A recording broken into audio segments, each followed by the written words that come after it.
TBC Esporte no ar nessa quarta-feira, dia 30 de setembro, agradecendo a audiência da TV Alego, que está em conjunto com a gente, assim como a Rádio Brasil Central AM 1270 e a RBC FM 90,1.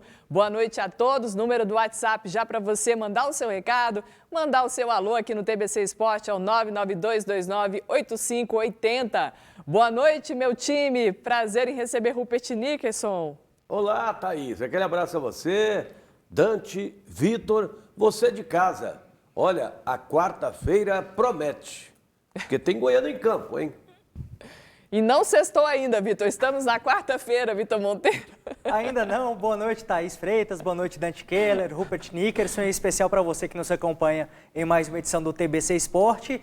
E já tivemos Goiânia em campo durante a tarde, o início da rodada da Série D, da terceira rodada. Já tivemos Goiânia e Aparecidense 1-1. Teve também o Goiás no Sub-20, tem o Atlético daqui um pouco, às 9h30 da noite. Então, o programa está recheado. Fica o convite, não perca e já convide todo mundo para nos acompanhar e participar com a gente em mais uma edição do TBC Esporte. Dante Keller, bem-vindo, boa noite. Boa noite, hoje Thaís, Rupert, Vitor. Olha, hoje eu vou pedir um tempinho para você daqui a pouco, porque eu quero dar um recado para aquelas pessoas que acham que não existe Deus na vida do futebol, na hora de fazer um negócio, no comércio. Você não precisa de olhar por esse lado. Alguns acham que tem até cabeça de burro enterrado no Vila Nova. Não tem, gente. Falta Deus para certas pessoas.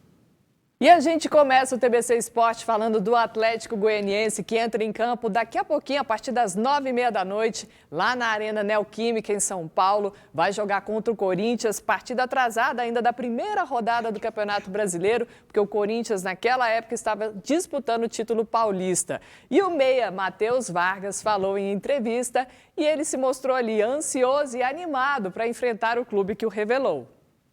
Acho que eu estou vivendo sim o meu melhor momento por ser uma Série A. Estou fazendo boas partidas, entrando e podendo ajudar a equipe. Sobre aquele ano de 2015, foi um ano fantástico para mim. Foi campeão da Copa São Paulo, no final do ano do Paulista Sub-20. Então, e logo em seguida eu tive a promoção de subir aos profissionais do Corinthians. Então, para mim foi um ano marcante. Como você bem falou, a maioria daquele tempo que jogou comigo lá, viraram profissionais, hoje estão em grandes equipes, como o Maicon no Shakhtar Donetsk, o Pedro Henrique no Atlético Paranaense, entre outros. Então, fico muito feliz com aquele ano e sempre lembrar daquele título. Estou focado, como na partida do Fluminense eu entrei e fiz o gol, eu estou focado para, se o Mancini precisar de mim, eu entrar e, quem sabe, fazer um gol aí e sair a lei do ex. Pois é, essa lei do ex tão badalada no Atlético Goianiense, praticamente todos marcaram contra o ex-clube, desde lá da época do Renato Kaiser, né, Vitor? Essa lei do ex no Atlético está bem popular. Exatamente, teve o Marlon Freitas contra o Fluminense marcando gol, no último final de semana o Yuri contra o Botafogo e tomara que hoje o Matheus Vargas marque contra o Corinthians, o clube que o revelou. É um jogador até jovem, olhando o aspecto assim, o pessoal acha que o Matheus Vargas já é mais experiente, mas tem apenas 24 anos e tem se apresentado bem. Ganhou mais espaço com Wagner Mancini, o Mancini tem utilizado mais, não é um jogador de muita velocidade, mas tem boa técnica. E tem também outro ex-Corinthians, que é o Mateuzinho, que deve pintar como titular na partida de hoje, já que o Atlético não tem o Janderson, que está emprestado pelo Corinthians, também não tem o João Vitor, que foi utilizado na lateral direita, ele é zagueiro, hoje o Dudu retorna à formação titular, e o Atlético que pode contar com o Zé Roberto. Essa é a expectativa, que o Zé Roberto já pinte, que entre no jogo pelo menos, mas pode até pintar na formação titular. Eu não acredito que ele inicie o jogo, mas estou curioso para ver o comportamento do Atlético nesse jogo contra o Corinthians lá em São Paulo. Então, dupla chance ali de lei do ex hoje com o Matheus Vargas e Mateuzinho, Rupert Nickerson. O nome do Matheus Vargas agrada? Agrada, Thaís. O time do Atlético hoje tem uma grande oportunidade na Arena Neoquímica. Eu acho o seguinte, o técnico Mancini, ele vai colocar o Zé Roberto logo de cara, até pela necessidade do time do Atlético de vencer, de voltar a vencer no Campeonato Brasileiro. Ele vai logo colocar o Zé Roberto para entrar jogando.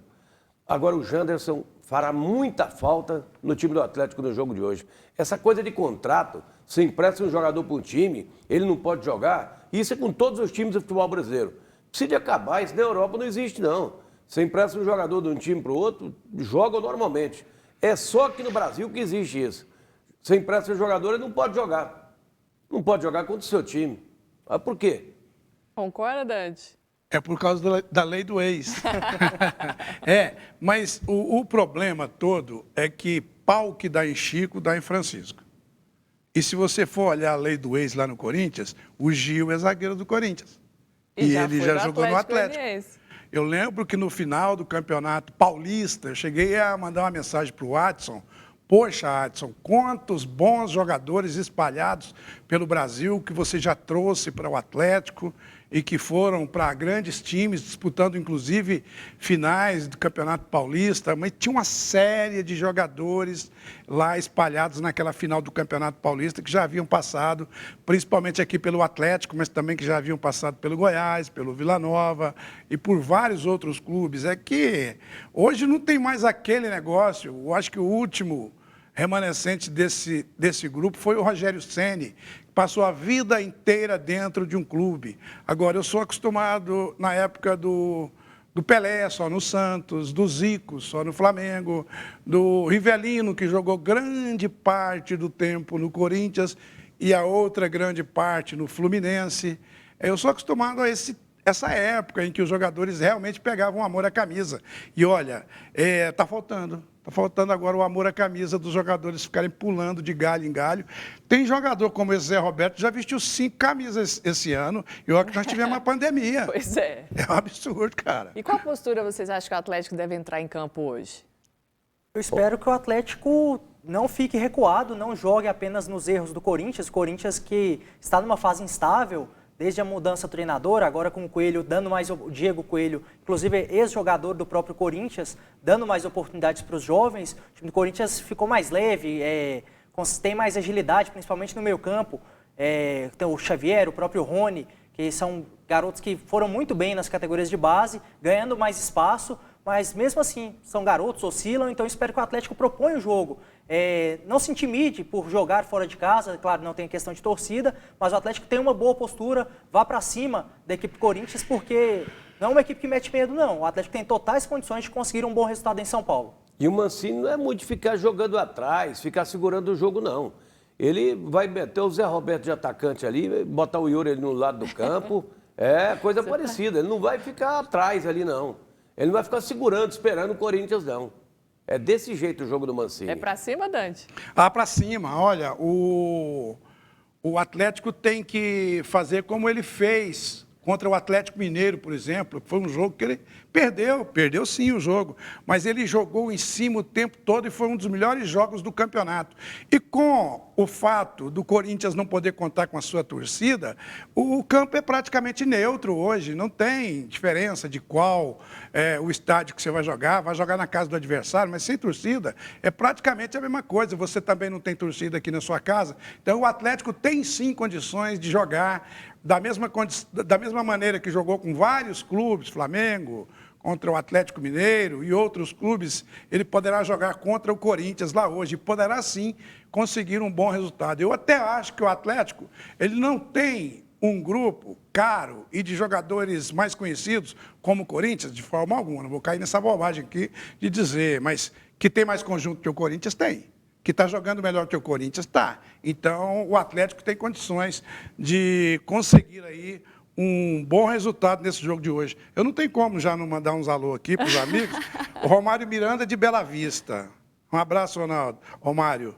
E o Teodoro de Castro Lino, encontrei com ele hoje, mandou um abraço para você, mandou um abraço para vocês, Rupert, e também para o Evandro. O Evandro, você que está aí nos assistindo, Teodoro está mandando um abraço para você, nosso grande Teodoro de Castro Lino. E outra coisa importante para a gente ressaltar aqui sobre o Atlético é que hoje ele inicia mais aí um giro de 3 partidas jogando como visitante em sequência. E desde que ele retomou ali a disputa do Campeonato Brasileiro e também da Copa do Brasil, é a terceira vez que o Atlético enfrenta uma maratona de 3 jogos seguidos fora de casa. Então isso é bastante desgastante. Ele começa hoje contra o Corinthians, domingo já enfrenta o Fortaleza lá no Ceará e na outra quarta-feira já tem o São Paulo pela frente, né? Então vai ficar longe de casa uma semana. Já teve essa maratona 3 recentemente, vezes. Essa né? é a terceira. Recentemente, inclusive, foi para o Rio jogar contra o Vasco, venceu, Exatamente. foi para Salvador jogar com o Bahia, venceu, aí teve a Copa do Brasil contra o Fluminense, acabou perdendo, mas o Atlético tem se comportado bem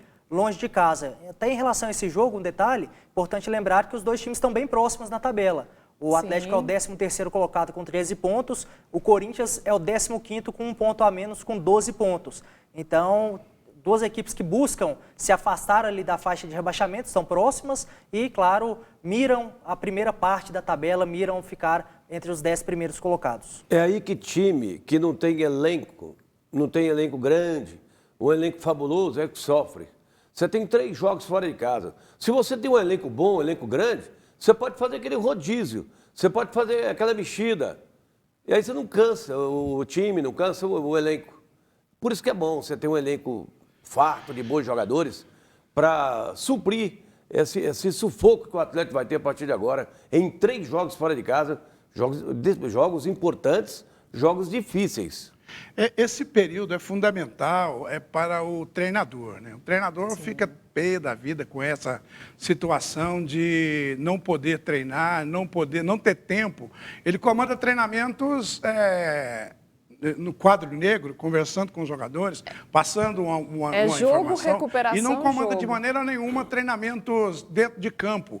Agora, me pergunta pergunta a Thaís se os jogadores gostam de jogar todo dia. Toda quarta-feira, todo domingo, toda quarta. O jogador não gosta de treinar, o jogador gosta de jogar. E se tivesse 3 jogos por semana, eles iriam adorar ainda mais. E essa preocupação com o desgaste, o Mancini não esconde a possibilidade de haver rodízio também entre uma partida e outra já nesse elenco, já pensando aí Copa do Brasil, que tem pela frente. Então, assim, cuidando bastante desse elenco. Já tem feito isso, né, Thaís? Sim. No domingo ele poupou 5 jogadores contra o Botafogo, inclusive na esquerda o Nicolas utilizou o Natanael, na direita improvisou o João Vitor, já que ainda não tinha outra opção, poupando o Dudu, agora chegou o Arnaldo. Exatamente. Até por isso a importância dessas contratações que o Atlético fez nos últimos dias. O Zé Roberto já à disposição, o Wellington Rato uma opção a mais para o meio campo, o Arnaldo opção para a lateral direita. Então o Atlético precisava reforçar o elenco até numericamente. O elenco rubro-negro era enxuto. Nesses últimos 5 dias foram 3 reforços que chegaram, né, já pensando nessa recomposição do elenco. O Dante falou de um negócio aqui interessante, que não dá tempo de treinar, não dá tempo de se ajustar, organizar ali. De repente o treinador tem que aproveitar no quadro negro, organizar ali. É aí, amigo, foi isso aí que derrubou o Thiago Largue no time do Goiás. É claro. O treino era 4 horas, o jogador tinha que chegar lá 1h30 e ficar aqui, ali e tal. Estou te falando, aí o jogador de bola não odeia isso. O treinador que fica no quadro negro ali, é aqui, é ali e tal. O jogador não está nem aí para isso. O jogador, ele definitivamente, ele não gosta de muitos treinamentos. O treinador precisa de treinamentos, principalmente nessa época agora, com tanta tática, tanta técnica que é preciso empregar nos times para você conseguir tanto atacar como defender ao mesmo tempo. Mas teve um jogo agora do Santos, no exterior, aí o Cuca falou em tirar o Marinho do time. Chegaram a anunciar, eu tive que mudar meu cartola com essa brincadeira. E outra coisa, aí chega aqui, o Marinho fala que vai jogar, e eu danço no cartola, o cara vai e eu perco meus pontos todos. Assim, jogador não quer ficar fora. Principalmente os bons de bola, eles exigem, o treinador não deixa, ele tem que participar, e aí acontece esse tipo de coisa. E lembrando que além do Atlético e Corinthians, hoje a gente também vai ter o Botafogo, que recebe o Bahia no estádio Newton Santos, no Rio de Janeiro, também no mesmo horário, a partir de 9h30 da noite. Já vou jogar vocês na fogueira. Palpite aí para o jogo do Atlético e do Corinthians e também do Botafogo e Bahia. Atlético você e Corinthians. Gosta mais de arriscar um pouquinho? Vamos ver. Atlético e Corinthians, 2-1 para o Atlético. 2-1 para o Atlético. E o Botafogo e Bahia? Botafogo e Bahia no Rio? Isso. Botafogo 1-0. Botafogo, rei do empate, vai vencer dessa vez? Vai. Eu gosto mais do técnico do Botafogo, cara. Botafogo 2-0, Corinthians e Atlético 1-1. 2-1 para o Botafogo contra o Bahia e o Atlético vence o Corinthians lá na Arena Neoquímica. Na sua opinião, com o Zé Roberto jogando, né, Pet? E eu Com o espero Zé que a Roberto Thaís jogando. esteja mesmo anotando, porque ela fala que vai anotar, depois eu quero perguntar. Aliás, como é que foram os últimos palpites, Thaís? Por favor. Ai, ai. Viu, Rupert? Zé Roberto começa jogando, então. Começa jogando. Pode cravar aí, ó. Você 9h30, você de olho na telinha. É palpite, Zé ele não Roberto está dando entra. notícia, não. Tem é provável palpite. escalação, Vitor, do Atlético? Vamos confirmar a provável escalação da equipe rubro-negra. O Atlético que deve entrar em campo escalado pelo Wagner Mancini com Jean, Dudu, Éder, Gilvan e Nicolas. No meio campo com Edson, Marlon Freitas, Chico, Ferrarez e Mateuzinho ou Matheus Vargas. O Vargas deve permanecer na formação titular. No ataque tem essa dúvida, Yuri ou Zé Roberto. E lembrando que no Corinthians o Jô pode voltar, né? O Jô que conseguiu ali amenizar a punição dele depois daquele soco que ele deu lá no jogador do São Paulo, pegou apenas um jogo que ele cumpriu contra o Bahia, já pode ser titular nessa partida de hoje contra o Atlético Goianiense. E o Jô é um jogador que ele é muito importante. É bem verdade que ele não está muito bem fisicamente, mas a função que ele exerce dentro de campo, ele é fundamental para uma equipe como o Corinthians. Aconteceu isso na final do próprio Campeonato Paulista, que eu estou lembrando aqui toda hora, mas é uma referência, como não, Corinthians e Palmeiras. O Jô é um jogador que, para fazer o pivô, ele não precisa estar tão bem fisicamente, ele chuta bem, ele protege, roda, o companheiro chega, ele passa uma bola. Ele é um jogador que incomoda dois zagueiros.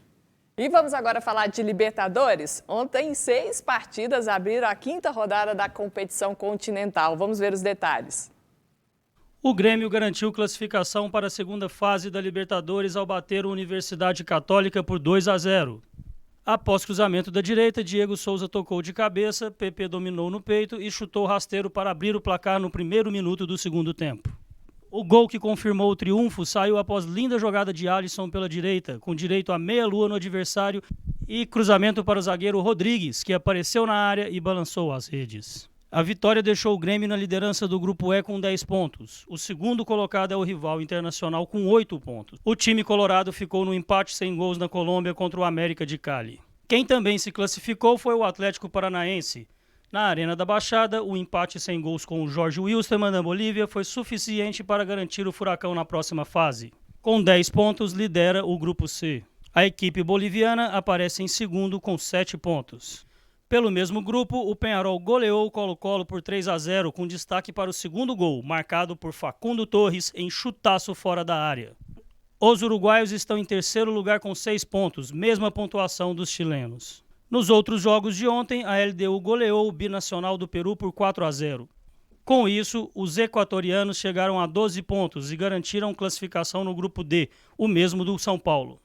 O Boca Juniors também confirmou classificação no Grupo H. A equipe argentina empatou sem gols com o Libertad do Paraguai. E aí, meninos, o que vocês acharam do desempenho dos brasileiros ontem em campo pela Libertadores? O Grêmio, mais uma vez, não se apresentou tão bem no primeiro tempo. No segundo tempo, deu uma melhorada na conversa no vestiário. O time do Renato Gaúcho, por mais que mude as peças, que perca alguns jogadores, sempre surgem os jovens e conseguem se apresentar muito bem. Dessa vez o PP, que inclusive recebeu uma proposta do Porto de né? quase 100 milhões. 100 milhões. Então deve estar de saída, mas mais um bom jogador que o Grêmio revela. Recentemente teve o Luan, que fez uma excelente Libertadores naquela conquista de 2017. O Everton Cebolinha, que foi para o Benfica. Esse zagueiro Rodrigues também, que o Jeromel e o Kahneman antes do jogo testaram positivo para coronavírus, ficaram de fora. E esse garoto, o Rodrigues, entrou e ainda marcou um gol. Então o Grêmio consegue classificação, o Atlético Paranaense também. O Inter está bem encaminhado, está ali a 3 pontos à frente do América de Cali e o saldo do Inter é bem superior, são 5 gols de diferença. Então o Inter, mesmo com uma derrota, pode se classificar na última rodada. O Porto de Portugal ofereceu 100 milhões pelo PP, garoto de 23 anos do Grêmio, mas deixar um percentual ainda para o tricolor gaúcho e o Grêmio bateu o pé, não cedeu ainda não. E o Grêmio é um time de camisa, né? Um time que nessas competições, Libertadores, essas competições aí a nível sul-americano, mas joga demais da conta. E conseguiu de forma antecipada a sua classificação, jogando um bom futebol, com desfalques e sabendo jogar o jogo. Agora o Atlético Paranaense não fez aquele arroz com feijão que tinha que fazer, com esse empate acabou classificando. O Inter, né, rapaz? O Inter podia ter vencido o jogo. Se joga um pouquinho mais, ele já garantia a classificação dele. Eu vou me ater no Grenal, porque o Grêmio, ele conseguiu a sua classificação, mas não é aquele time que a gente conhece, que a gente conheceu quando foi campeão da Libertadores da América. O Internacional, ele está longe de ser o Internacional que a gente gostaria de ver, e eles se defrontaram agora e tem um próximo jogo agora de novo, Mais um outro Grenal. Pode ter certeza, desse Grenal, um dos técnicos não passam. Um não passa. Um deles não passa no próximo Grenal, porque jogar um Grenal é como se fosse um campeonato. Você tem a Libertadores, você tem o Brasileiro e você tem o Campeonato Grenal. Esse é um campeonato à parte que eles disputam lá. E olha, essa situação de clubes do exterior tirar jogadores brasileiros, isso detona nossos clubes. O nosso poder aquisitivo leva a gente a toda hora ceder jogadores importantes. O Flamengo começa a vem cá e buscam aqueles meninos que buscaram no ano passado. O Grêmio, o Cebolinha acabou de ir, agora vai levar o PP. Não, o Grêmio não vai deixar. Até o final de 2020 diz que não negocia ninguém nisso, por lá. minha querida Thaís, eles não aguentam o dinheiro, o cheirinho do dinheiro, ele faz coisa que ninguém acredita. Então, assim, e os próprios clubes não têm condições de segurar as propostas que vêm da Europa, principalmente, também aquelas que vêm da China. É muito difícil os clubes segurarem propostas como essas. Então, acabam que cede. Você vê que o Renato Gaúcho ficou pé da vida quando o treinador que era do Flamengo conversou com o Cebolinha antes da final do campeonato. É assim, a gente vai ter que conviver com isso. E vamos ver agora a agenda de hoje da Libertadores. A gente tem aí, ó, quinta rodada, 7h15, já começou Palmeiras e Bolívar. Quanto tá, Vitor? Já está 1-0 para o Palmeiras, gol do William. E o William Nacional? Bigode, com William 3 Bigode? minutos, marcou 1-0 para o Palmeiras. E o Nacional do Uruguai contra o Racing da Argentina? 6 minutos do primeiro tempo, 0-0. Caracas Independente de Medellín. 8 minutos do primeiro tempo, também sem gols até aqui. E o que a gente vai assistir ao vivo em casa, 9h30, Alianza Lima do Peru contra o Estudiantes de Mérida da Venezuela, né? E tem mais jogos, né? Tem 9h30. mais jogos. 9h30 tem River Plate, São Paulo, e Flamengo e Independente Del Valle, e o Júnior Barranquilla e o Barcelona de Guayaquil. A situação mais complicada é a do São Paulo, até por conta dessa vitória da LDU. O São Paulo foi a única equipe que conseguiu perder pontos para o Binacional, equipe peruana, uma equipe muito, muito frágil, perdeu gols demais lá na altitude e acabou perdendo o jogo para a equipe do Binacional. E até por isso o São Paulo entra pressionado para esse jogo de hoje na Argentina, precisa ganhar do River Plate e em caso de vitória o River já se classifica. O São Paulo hoje tem 4 pontos, a equipe do River tem 7, então o São Paulo joga realmente a vida nessa partida de hoje. O Flamengo está um pouquinho mais tranquilo, tem 9 pontos, a mesma pontuação do próprio Independente Del Valle, estão ali dividindo as primeiras colocações do Grupo A. São Paulo O que ajuda um pouco a equipe do São Paulo é que o River não terá o seu estádio e naturalmente não terá público. Os clubes argentinos, jogando com público, jogando lá na Argentina, eles são quase que imbatíveis. É verdade que um dia ou outro o Paysandu vai lá e ganha uma partida do Boca no La Bombonera, mas raramente isso vai acontecer. Então, o São Paulo, que tem a necessidade extrema de conseguir essa vitória, a sorte dele é que ele vai jogar, o River vai jogar num estádio pequeno, porque o estádio do River está em reforma por uns 2 anos, e não terá torcida. Isso pode ajudar o São Paulo a conseguir um resultado, porque estão dizendo aí que se não conseguir é mais um técnico que pode pegar o caminho. Então tá bom, a gente vai para um rápido intervalo e daqui a pouquinho a gente volta com mais notícias para você aqui no TBC Esporte.